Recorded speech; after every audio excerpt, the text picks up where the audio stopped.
Nos Estados Unidos, veículos de imprensa avaliam entrar na justiça, Yuri, contra uma nova medida do Pentágono que exige que jornalistas só publiquem conteúdos autorizados pelo Pentágono.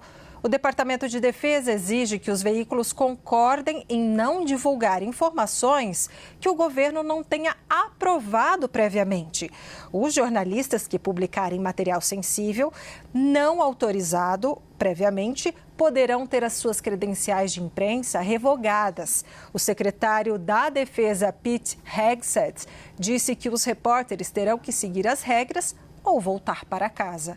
Agora, os advogados desses veículos e os chefes das redações avaliam as opções para desafiar as novas medidas. Jornais como o The New York Times, The Washington Post, o Wall Street Journal criticaram esse memorando, Yuri.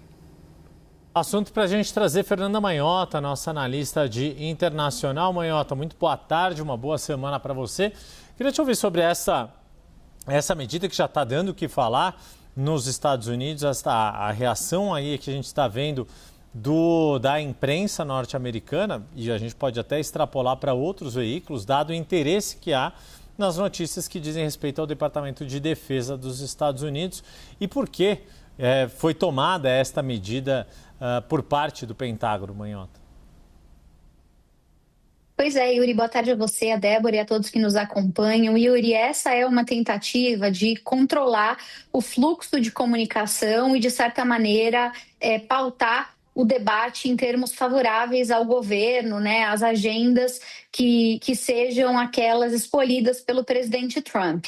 Basicamente, para quem não está acompanhando isso mais de perto, a discussão, segundo o olhar do Departamento de Defesa, do Pentágono, é uma discussão que gira em torno de segurança nacional. Eles alegam que, uma vez que esses jornalistas que têm credenciais para participar de eventos dentro do Pentágono recebem informações a respeito de projetos, enfim, né, de coisas que estão acontecendo por lá, eles então, portanto, podem repercutir isso e causar vulnerabilizações na segurança dos Estados Unidos. Esse é o argumento apresentado pelo Pentágono para justificar essa decisão. Agora, esse é um argumento, de certa maneira, muito frágil, Yuri, porque para quem acompanha e conhece o bastidor da formulação de política de defesa, de política de segurança nacional, a gente sabe que existem gradações do que pode ou não ser comunicado, inclusive no tempo, né? Quer dizer, por isso que a gente fala em comunicações que são chamadas de classificadas, secretas, ultra secretas. Nada do que as lideranças do Pentágono compartilham em reuniões de imprensa, em tese, ferem esses princípios. Quer dizer, nada do que está sendo dito para a imprensa é considerado sensível a ponto de que não pudesse ser comunicado. Esse filtro já foi feito um passo antes dessa comunicação chegar no momento de ser compartilhada com a imprensa. Então, o que é dito para a imprensa já é considerado livre de qualquer ônus nesse sentido, o que não, portanto, justificaria a necessidade de um escrutínio maior, de alguém tendo que revisar.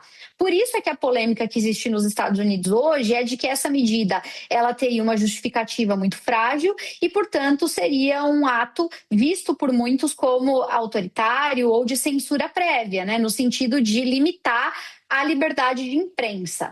A liberdade de imprensa, ela consta junto de outras liberdades de expressão na primeira emenda dos Estados Unidos, que também alimenta um debate sobre até que ponto esse governo é um governo favorável à liberdade de expressão. Porque se por um lado a gente tem, por exemplo, o Charlie Kirk sendo colocado como um mártir, né, aquele que defendeu a liberdade a toda prova, celebrado pelo governo Trump, de outro lado, quer dizer, cercear a liberdade de imprensa seria uma contradição. Então, existe um debate que não é só jurídico, mas é também do trato que se dá a esse tipo de conceito, dependendo da conveniência de quem é o interlocutor que se apresenta do outro lado. Então, essas divergências, né, essas contradições, elas estão no centro do debate.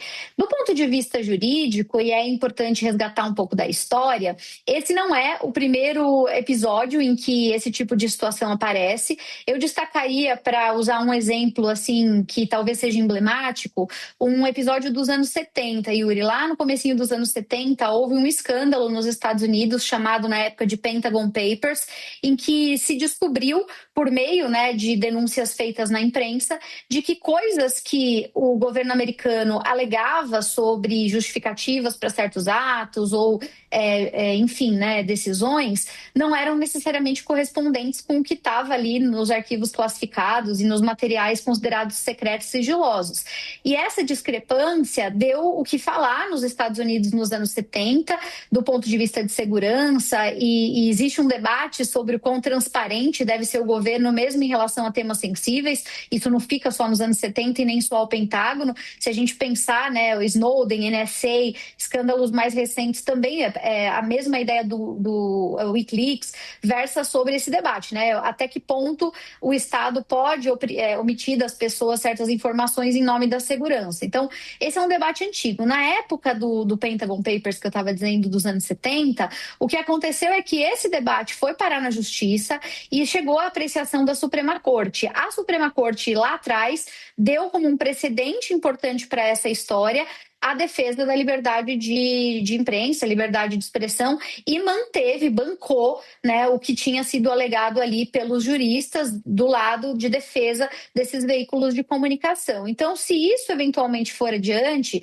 como você citou, né, se os veículos entrarem na justiça e isso tramitar até a máxima corte, existe um precedente histórico favorável aos comunicadores, aos jornalistas, que pode ser evocado, ainda mais num sistema jurídico que trabalha com precedente como é o americano. Esse caso dos Pentagon Papers com certeza está no radar.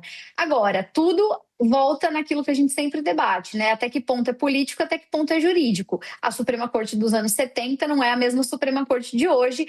A composição da Suprema Corte importa e é claro que existe uma inclinação, né, mais conservadora pró-Trump nesse caso, que pode gerar uma reinterpretação do que foi feito naquela época à luz desse novo momento. Então, é mais um de vários casos, né, que a gente tem visto no sentido de um certo fechamento do governo Trump em relação à discordância, em relação ao contraditório, né, um governo que tem lidado mal com isso.